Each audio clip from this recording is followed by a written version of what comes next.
Hello, everyone, and welcome to Dimes with Dara on the Joy Slot podcast, brought to you by IrishSportsDaily.com. I am your host, Greg Flammang, and with me, my co-host is Marina Mabrey, as always. It's been a bit. It's been a little bit, not on purpose, but it has been a bit. So we have a fun show today. We're going to have a nice conversation with Notre Dame guard Olivia Miles about the basketball season, the upcoming basketball season. Everyone's very excited for that. I believe they've started practice, or they will be starting practice very soon. We'll ask her. We'll find out what her situation is. We're going to talk about her preparation. We're going to talk about her journey, what she's been up to for the last year in terms of getting her body ready after she injured her knee in 2022. And then just kind of go from there. Dara, it's going to be a very fun time. How are you doing right now? How are things? We're doing great. We're cruising. We're still training, preparing. I feel really good, really happy, and I'm so excited that we have Olivia on here today. Yes, it's gonna be a fun time. Another one of your former teammates, Dara. I don't know if you got to see this, but I followed in your footsteps this weekend. I was at Notre Dame. You knew I was in South Bend, and I did a little bit of TV again, and I was on with ABC 57. Hope to do you proud on that front. You know what they did is this. So last year I did it, and we were inside Purcell, so it was kind of off in the corner, and it was just us sitting there. There were people behind, but they were like behind a staircase, so they were way behind. Well, this time it was outside because the weather was very nice.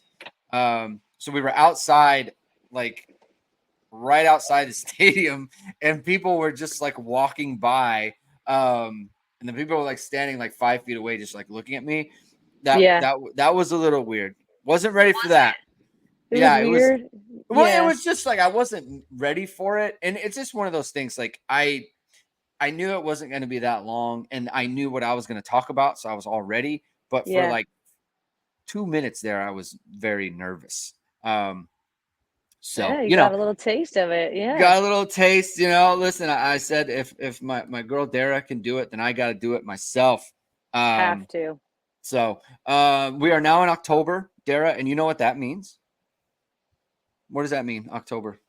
1 month closer to basketball season. 1 month closer to basketball season. We're getting closer and closer to the holiday season, Dara, and that means that ESQ clothing is time for their holiday season special discounts. ESQ, as you know, was founded by Notre Dame alum Ge Wang. You've seen ESQ on all your favorite Notre Dame players and coaches. With over a decade of making the best custom clothing available, ESQ will help you look and feel your best. From a perfect fitting suit or sport coat, shirt or bomber jacket, or the perfect tuxedo for galas and holiday events, check out Ge's amazing work at esqclothing.com and book an appointment to upgrade your wardrobe today. Mention ISD and get 10% off your entire purchase. Give yourself and your loved ones the gift of style. Dara, before we get to Olivia Miles, we are in the midst of the WNBA playoffs. And there was a guard for the Connecticut Sun by the name of Marina Mabrey, who is one of the kind of the key players in the playoffs so far. Every time she plays, her name is popping up all over my timeline. You're tweeting out videos of her watching her games and getting hyped up. Where are things right now? Where are your emotions as they move through the playoffs here? It's so cool to watch her. Just like in the playoffs, she is thriving. Every time I watch her, like me and my other sister Michaela always joke, like sometimes it doesn't really hit us that our sister is Marina Mabrey. She just is dripping in confidence. Her team is doing really well. And it's just exciting. Like I get to go to her game on Friday. I never thought that would happen. And just watching her really come out of herself. She took a chance in a new situation and getting traded mid-season during that Olympic break. But no risk, no reward. Like she bet on herself, and I just like look at that. Like look at what she got out of it. Super cool to see, and super cool to see her playing under like two goats, under AT and Dewana Bonner, and she's also surrounded by other great players, Dejanay, Ty, all of them. Really cool situation, and I'm so excited for her. I cannot wait for this game. Like Friday can't come soon enough. I'm so excited. Yeah, so they're tied in the current series 1-1. They won the opening game in the second round. Now they won the opening game, and then they lost last night. A little bit of a kerfuffle. What do you want to call it, Dara? A kerfuffle, a what have you? Some shenanigans going on from a fellow domer, Kayla McBride. Look, listen. If there's anything we know about Marina is that she's down for the moment and she's down for the smoke and she's ready to go right at all times. Never afraid to step in there and be competitive if that's what the moment calls for. And there was like there's a steal there, and Kayla goes in for the layup and high elbow to the facial area, and then a little come on, Greg, come on. What? I'll just tell you what happened. And then there was trash talk afterwards. Kayla got teed up. And that's what it was. I mean, where did you come out on that? I mean, that's Domer on Domer crime there. Yeah, crime. Yeah. Basketball crime. For, some of the newer fans and anybody that's on or watches our podcast, like K-Mac has always been the ultimate competitor ever since she was in an Irish uniform. And I think everybody can say that about her and Marina. I think it might have been like heat of the moment and maybe some other emotions because I know Marina did really well the game before that. And then K-Mac was hooping in that second quarter when that happened, or third quarter. I don't remember what it was. So I think it's just like two great players going at it because there's a lot of other stuff that went on yesterday too, unfortunately. But it's cool to see and not cool to see. Obviously, they're both from Notre Dame. But I did get a little chippy there. I was very proud of Marina and her reaction to that. Although it was, split up early on after she kind of like hit her after the layup. I've would like to throw that out there. Marina and her demeanor, her emotions have been so great throughout like such a heated atmosphere. And it just makes Friday like even more exciting. Like even like that was just like a smidge of everything else that happened in the game. So Friday should be so interesting to see. I can't keep saying enough that I'm so excited for that matchup again. Yeah, it's an exciting time. And I think the good part is that your sister is like you said, she's thriving right now. She's playing her best basketball, and she's a big part of what they're doing, right? So the Minnesota Lynx, the 2 seed, Connecticut Sun, the 3 seed. They're going to go back to. I assume they're going back to Connecticut for the game. Yeah. So they're correct. Okay. So the series is tied at 1, and can't wait to follow along. It's going to be very exciting, especially we have a connection there, right? So that's always fun to do. So super. All right, yeah. That was a quick check-in on the WNBA, and then let's get to our interview with Olivia Miles. Yay. Okay, I want to welcome Olivia Miles, a Notre Dame women's basketball guard, to the program. Olivia, how are you doing? How are things out in South Bend right now? Pretty good. The weather is a little bit cold. I'm kind of sad that summer's ending, but overall it's pretty good. That means the season's here, so I can't wait. Season's here. We're ready to get into the basketball stuff. I would be remiss though. We do football pods over at Irish Sports Daily.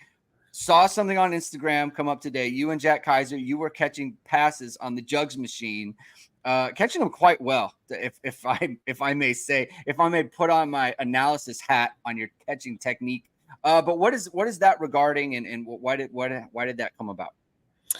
So I actually we did like an athlete swap. So Under Armour, I guess chose me as the person that they wanted to kind of work with in that. And we did some media together. We did a podcast. And then after we did like an athlete swap where Jack came into Rolf's, our facility, and he did like some basketball stuff. And then I went over to their facility and I got to catch some footballs, which was really fun. But no, I've always loved football since a kid. So it was pretty cool to get out there and do what those college players do. Yeah, you know what? Like I was watching you catch passes and off the machine, and the jugs machine is no joke. First of all, and second of all, it is. And I think like a football is pretty heavy, right? I mean, it's not the easiest thing. And the way you caught it, like the ball stuck to your hands and you didn't get like the recoil thing. A lot of people who aren't used to catching footballs, like it's like a body catch, you getting your hands out there, hands catch. You call one one-handed? It was the gloves. The gloves helped. The modern gloves are borderline cheating. Yes. That's true. Yeah. They are borderline cheating, but I am still going to give you credit for the way you caught the ball. No, you did a very good job with that. Who did better in the cross? Did you catch footballs better? Or did Jack do better as a basketball player? Yeah, I did way better than he did. And I will stand on basketball players can easily transfer to football, but it can't go the other way around. Yeah. It's not the easiest thing. I mean, I think basketball players, because there's like the dribbling aspect is of you got to be doing that for a long time, right? Football is have the footwork and everything, but footwork translates from sport to sport. But the dribbling is not a thing. Speaking of basketball, you mentioned the season is starting. Where is your team right now? Within that kind of camp, like have you started your camp officially before the season, and where's everything with that? Yeah, so we finished preseason last week. We had our first practice last Friday, which was really cool. And it kind of transitioned seamlessly. Coach Ivy had been putting us through a few practice drills before just to get us used to it, and then we kind of went full blow on Friday, and we translated well. I mean, the team, we're waiting for our numbers to come back, which is difficult, but as Cass, Emma, all these girls are coming back. They look so good, and we're just so excited to get up and down the floor and run with them. We're just getting into scrimmaging, so we're getting that game shape back. And we're just really excited. I think the energy is good. We know the expectation. We know that what this team could accomplish at the end of the year. So we're just excited to attack that. Yeah, I think everyone is as excited about this upcoming season as they have been in like recent memory, just in terms of the amount of talent that's coming back, yourself included. Dara, you've been we talked about it on the last show that we did, how you were practicing with the girls, or with the ladies, I should say. And tell me how. Let's give a little scouting report on Olivia Miles right now. You were with her obviously as a freshman. You were on the same team. And now that you're practicing with her again, you were both kind of coming back from big injuries. Kind of where would you assess her game is right now? I never thought I'd be assessing her game. Her journey was so cool to watch, like especially being alongside of her the whole time. She came in like early enrollee during COVID. It was an actual mess. Yeah. She basically was thrown into the fire, given the keys right away. That's some adversity there. And then I would just say, like, to watch her grow overall, like obviously on and off the court. But if we're speaking on the court, especially with this group, like as she's coming back, I was able to watch and be in practice while she was gradually coming back. Like we were always kind of at the same rate. Mine took a little longer, but to watch how different the pace of the game is when she's on the court with this group is like night and day. And obviously that doesn't discredit anybody else on the court, but when she has the ball in her hands and she's moving up and down the court, it's a completely different game. And I would say like even worse of a nightmare for like our opponents and other matches. She just brings a different caliber, a different speed. Everyone has to be ready, including her own teammates, for dimes that she's going to throw. So to watch her grow, obviously from freshman year to now and throughout her injury and coming back, is a really special thing to see, especially from my point of view, because it's happened on such a personal level, like us going down within months of each other. To see her back on the court, I think I like cried the first time I saw her practice. And I just like am so excited for the fans, that have supported her all this way, and just, the Notre Dame community itself to have such a player and person back on the court is going to be a really, really nice thing to see. Liv, I'm curious about what were we going to say? Shut up. Liv, I'm curious about how difficult it was to be patient throughout the last season, right? Because I think as an athlete, athletes don't know when like when it is like correct to come back? Like once you start feeling like, hey, I'm pain free, then let's start ramping up and going, right? Because we're used to just like getting out there and playing, and it's obviously difficult for you, right? You had gotten injured the year before. You want to get back, and the team is obviously, going into the tournament. You want to be a part of that. I think it was pretty clear that you and the team and the people, the training staff and everyone, they were going to be very patient with you, which is probably, the right thing, right? You got to be careful with this stuff. The last thing you want is a recurrence of an injury. How hard was it for you, though, to be patient with that and to just like trust, people always say trust the process. How hard was that for you to kind of go through that last year? Yeah, I think patience is the key word. I think that's something I had to kind of accept and develop. I definitely didn't have it right away. I was very antsy, but I think with the degree or level of this injury, I think you're kind of forced to be patient. Like, it's not like you can like skip ahead. Like, there are very specific stages that you have to meet in order to do certain things. So I kind of had to learn to be patient, to pass one Biodex test to be able to do this, and then another to do that. So like you said, patience, it's a tough thing, but, you kind of have to learn.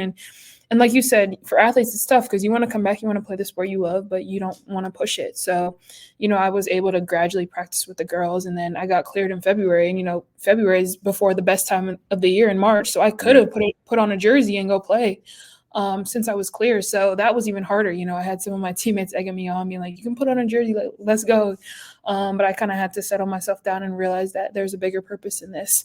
I didn't sit all that time just to kind of waste that year at the end. Right. So I just, you have to be disciplined. It's definitely not easy. Every day is a challenge to kind of get up and be like, okay, what am I doing today? I'm not working out to play. So like, you got to work out for yourself, and you got to be disciplined in that way. Even if it's not, to get on the court in that specific time. Yeah, I think something that we kind of stress a lot when talking about the football team is cleared doesn't mean ready. Right? Like you haven't, your body is not ready to play high level basketball, right? Your muscles, you need to work out. Like there's a reason that there's a long ramp up between seasons, because you want to get your body in condition to do it. You hadn't been doing any of that. Maybe your knee's ready to go, but the muscles surrounding the knee, the other leg, right? Like you got to be very careful with that. Absolutely. How much did you kind of lean on Dara for guidance in that area? I asked her last night as we were getting ready for this, did you help her? And she said, we helped each other. I'm just kind of curious about what that process was like for you. Yeah, I mean, as she said, we kind of were progressing at the same rates. I think she had surgery like 2 days after I did. So we were literally in the same spot, although she had a slightly harder time just with the injury itself. We were basically progressing at the same rate. We were in the rehab rooms together, when we could have been home in Jersey or, hanging out with friends or something. We were kind of sacrificing together in South Bend when no one else was. We were like hanging out every night because it was literally just us. So, leaning on her is something that I've always done, ever since I came as an early enrollee. We were really in this together. I think she was the first person that texted me when I wanted to come early. So we've kind of been in this together, and through this injury, it's unfortunate that it happened to both of us, but, our relationship has been able to grow on such a more intimate and like deeper level than I have, with other people. It's just a different sort of thing that you go through with someone. So, I've been able to lean on her for so long. It was easy during this time. Yeah. This is a question I'm going to have for both of you. I'm going to start with Olivia. Sometimes when you have time away from your sport, you grow as a player in a way that you don't really, it's not on purpose. It just kind of happens. And I'm wondering if that did happen for you, and if it did, in what way did you kind of grow as a player that wouldn't have happened if you had just continued to play, whether it's like some knowledge of the game or whatever it might be? I would say I grew more so as a person than I did a player. I realized that basketball is not my entire identity, and I have so much worth to myself other than just being on the court. I think that time sitting out actually made me appreciate the game more. Not that I took the game for granted every day, but you do take it for granted in a sense, that you're so blessed. You're at Notre Dame, a prestigious university, and you're playing, and you're in the thick of it. And you don't really realize how blessed you are. So I kind of learned as a player to always never take things for granted, and to always appreciate what you have. So that definitely shows when I play now, and I just play with so much love and gratitude, and that's just an added fuel and a fire that I bring to my game. What about you, Dara? Did you kind of have anything like that come up? Yeah, totally. I would say like completely in agreement with her when she said she grew more as a person than as a player. Because it kind of like makes you question yourself, like, okay, who are you going to be throughout the process? Because right now it's not that you're not a basketball player, but I mean, I did go through a major identity crisis. Like, who am I going to be without basketball? And when it's such a long recovery, it's like you can't, like, yeah, you can focus on the end goal, but it is something you wake up every day like, okay, I have to lift my leg in the air 200 times for 14 days straight. Like, that's different than having a good lift every day, or having a good practice every day, or a good film session. Like, it's really different. It teaches you things about yourself that I never thought that I would learn. And that's why I'm so grateful for it. Like, and I think in a sense, my appreciation for the game, I feel a lot, is just like having a ball in my hand and being out there. It's a different feel. It makes you a lot more happier, because it was unfortunately taken away from you at some point. I notice it a lot when like I'm dying out there, like we're getting back into shape, and every time I might not want to do something, like that little thought like switches in my head, like, remember when you were dying to be out here, like this is what you did it for. So I think I can attest to what she said about, the love that you have for the game growing, and just as a person in general. I just feel like so much mentally tougher. Like, anything that's put in my way, like, I know what to do, like, mentally, because the mental part is so much bigger than the physical part. So I would say that I learned that a lot throughout the journey about myself, that I was always a pretty mentally tough person, but now it's like, the mental part, like, can't be touched. Okay, yeah. So on the mental toughness piece, right? So, Liv, how do you handle big games? Do you get nervous before game? Any game? Do you get nervous? Is nerves a thing for you? Yeah, like I'm already nervous for the first game back. Like, that's just how I am, and Dara knows exactly what I'm talking about. I don't know what it is, but I just get so nervous. Like, it's an excited nervous, but it's very just, I don't know, like I care so much, and I love the game, so it's just a little shaky. Have you talked to anyone about that? Because something that I've learned about nerves pre-game and stuff is that it's a visceral reaction. It's a biological thing. Like, you can't prevent it from happening. It either happens or it doesn't, right? There's nothing you can do. How have you talked to anyone about that? And like, what is their kind of advice on how to harness that stuff? Absolutely. I mean, I try and talk to as many people about it as I can, just because like it affects me, whether I like it or not. Like you said, it's a biological response. So I found ways to like control my breathing, or think about other things, or distract myself, listen to music. I found some remedies, but when I do talk to someone, they just tell me that I'm ready, I've prepared. They just reassure me, and that's all I can ask for. What is your process, Dara? Are you like that? I literally used to like she would come up to me like in warm-ups, like it would just be us at half court. She'd be like, I'm nervous. And like, no matter what I said, it was not going to work. Like, I would always try to tell her, like, it's just a game. Like, it's just a game. No, it's not working at all. And then I would try to tell her, like, look, just for lack of better language on here, just screw it, just shoot it. Literally the first play of the game, like, just shoot it. The worst thing you could do is brick it. You're not going to come out of the game, and that's all that's going to happen. Like, I would try to make her laugh, and it would just not work.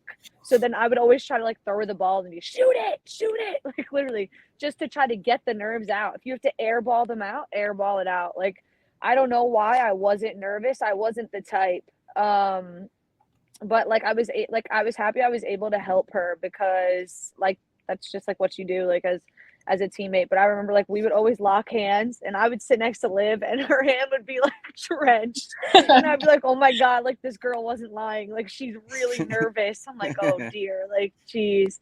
So yeah, nerves just kind of like suck. But I mean, clearly if you look at her game, it's not affecting her. That's why I tried to not like make such a big deal out of it or like try to help her too much because I think that makes it worse. Because I mean, she was gonna go out there like in ball, so I was just like, whatever. Like the first 2 minutes might suck, and then she'll be all right. Like, yeah, not uncommon. I mean, I think I trended more towards Liv in this regard. Like I was a very nervous player, so football, but I played basketball too. Like any sport, like where there were a lot of people there, I would get very nervous before games.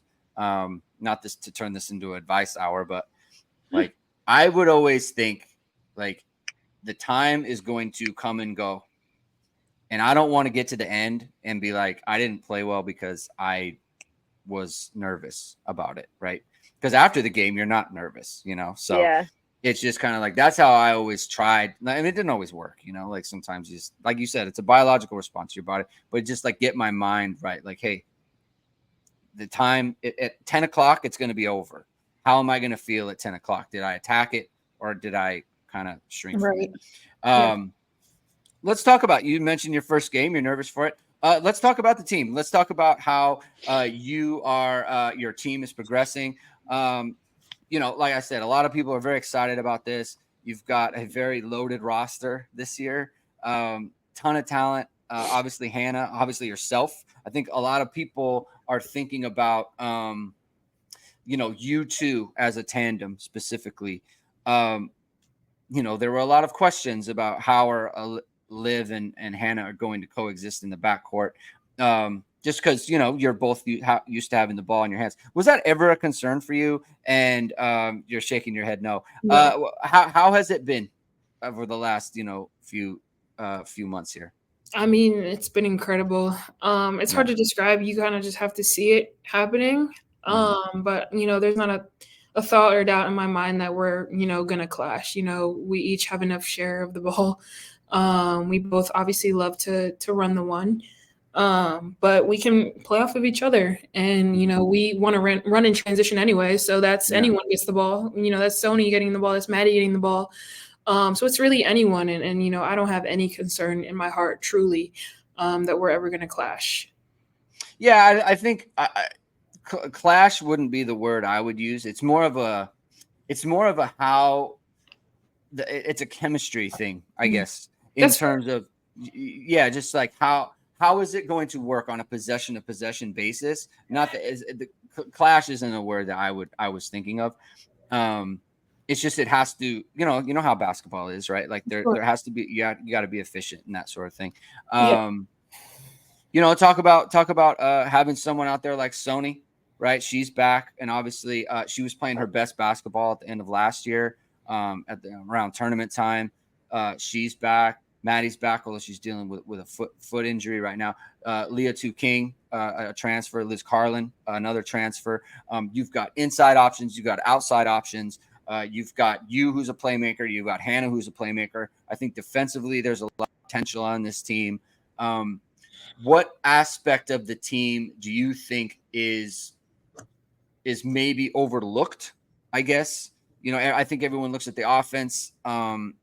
What is there any sort of aspect like the rebounding, transition, 3-point shooting? Is there anything there? What do you think about that? I don't think so. I think what we were just talking about, I think our chemistry gets overlooked a lot. Like I really do. I do think people doubt us and they doubt how we're going to work.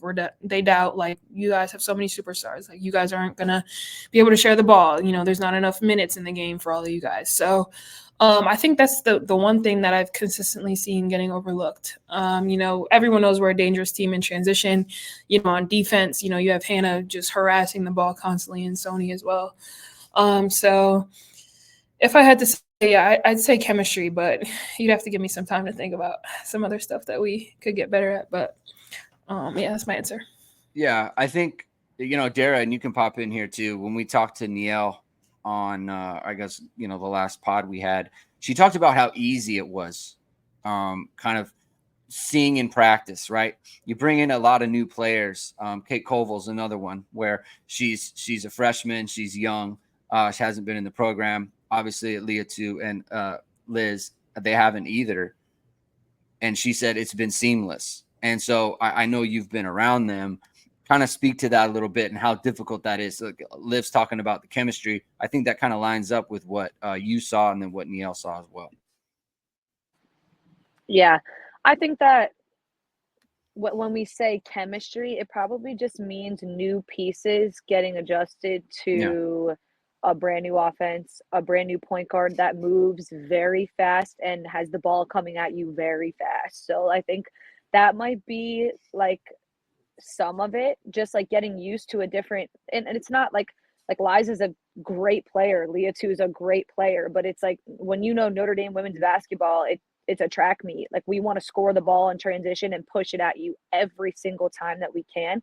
So I think maybe just getting used to the pace of the game a little bit more. And then with Kate coming in, she's a freshman. Obviously, the transition from high school to college is a lot more faster and a lot more physical. Excuse me. But I mean, to attest to what Niele said is like, I think the part that's overlooked is that you have a very strong weapon 1 through 5 at all times, even with whoever comes off the bench, whatever is 1 through 5 and then 6, 7, 8 at all times. Like you can't, there's no helping off anymore. There's no not guarding at the elbow. There's no junk defenses when we have 2 non-shooters on the court. Like it's just not that way anymore. And I think that that's what we ran into a lot last year sometimes was, people wouldn't guard the elbow and then they would try to take away our high-low. Well, like you have to guard Liza and Leah too at the elbow at all times now. And I think that makes the offense a lot more difficult to guard because you have to be focused from start to finish as the opponent and then try to score on us again, which we improved in the defensive area because Leah too also can guard. And then along with our guards, obviously that proved they can already perform on the defensive end. So I think that's the part that's going to be overlooked is like, I think it's a good comparison to our group, the 2018-2019 group, where 1 through 5 was literally ridiculous. And again, to what you said, like with Olivia and Hannah working as the 1 and the 2, like sometimes Jackie Young brought it up, sometimes it was Marina, sometimes it was Enrique, and that's the part of the transition game that helps is that any guard can get it and go. So I think that also contributes to how dangerous that offense is going to be. Yeah, I mean the team just on paper, right, looks so multiple, because Sony can do the same thing. Like Sony has experience running the offense at the point, right? And that obviously, did her a lot of good. And Emma Rich is coming back, right? Like she's a great shooter. Olivia mentioned Cass Prosper earlier just a second ago. So like they're deep. They're multiple, and it's just, not to mention the fact that you start to look like you start to kind of dream big about some of this stuff, like Olivia plus Hannah plus Sony. Like we're talking like top in the country, top in a long time. I mean, this could be like a very, very electric group in the backcourt. And so Liv, just kind of to that point, does the team talk expectations? How do you guys, because there's a ton now, right? Like I think there's a lot of expectations on your team this year, on the women's program in general. Does the team talk about that? How are you all handling the expectations that come with the type of roster that you have? Yeah, we talk expectations a lot, but we use that as a standard. We don't use that to put pressure on ourselves. We use it as a standard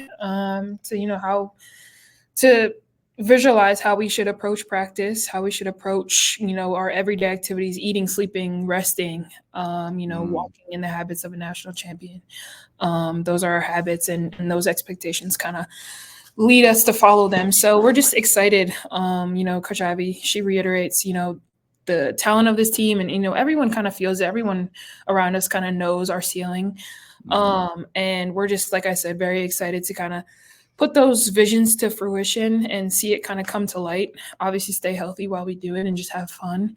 And like I said, the biggest expectation is just having fun for us. Like at the end of the day, this ball and basket is just a game. And we play it for fun. We signed up when we were kids for fun. And that's, what we're always going to make it about. And Notre Dame basketball is going to be really fun this year. Walking in the habits of a national champion. I'm gonna write that down. I'm gonna put that up somewhere. That is Fantastic. I love that. Thank you. That's good stuff. Is that like a team motto, or did you come up with that? Because if you did, we just talk about that a lot, like just our habits. Like Coach Ivy is a big habit person. Like she's always talking about habits. So it's just kind of ingrained in my brain by now. I've been here like 4.5 years, so yeah, I know her too well. Well, it's very good. It's a very good mindset. And listen, I think everyone's happy that you're healthy. You're back on, going to be on the court. Everyone, I think, is eager to watch you play. Just objectively, you play the type of game that lends itself to people being, I guess, happy about it. I don't know. The style of play that you play with is very aesthetically pleasing. Let's put it like that. Yes, it is the type of, you get out there and you make plays and you get up and down, and that's what people like, right? And so we're very excited to see that. We're very excited to see the team. Very excited to cover it, Dara and I. So thank you for coming on the show. Thank you for giving us some of your time here. And we'll talk to you soon. And if we don't talk to you in the very near future, good luck this year. And, hopefully it's a great year for everybody. Thank you. All right.